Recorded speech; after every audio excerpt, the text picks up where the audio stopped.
Hello అండి అందరికీ. ఈరోజు మంచి రుచికరమైన కొబ్బరి పచ్చడి చేసుకుందాం. పచ్చి కొబ్బరితో ముందుగా నూనె వేసుకొని జీలకర్ర, పచ్చిమిర్చి, కరివేపాకు వేసి ఇది బాగా వేగిన తర్వాత ఇలా చిన్నగా కట్ చేసుకున్న కొబ్బరి ముక్కలు అనేది వేసుకున్న తర్వాత కొంచెం సాల్టు, కొంచెం చింతపండు. నేను పాత చింతపండు వేసాను, అందుకే నల్లగా ఉంది. ఇలా ఒక్క 10 నిమిషాలు వేయించుకోవాలి. సిమ్లో పెట్టేసి మూత పెట్టుకొని కొబ్బరి పచ్చి వాసన అనేది పోయి మంచి రుచి వస్తుంది. తర్వాత మిక్సీ జార్లో వేసి కొన్ని నీళ్ళు పోసుకొని మెత్తగా పేస్ట్ చేసుకోవాలి.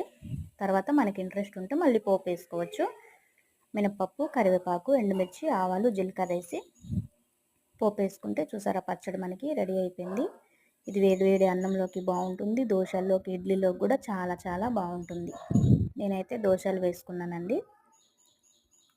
మెత్తని అట్లతో తింటే సూపర్ కాంబినేషన్. వీడియో కనుక నచ్చినట్లయితే లైక్ చేసుకోండి. Thank you.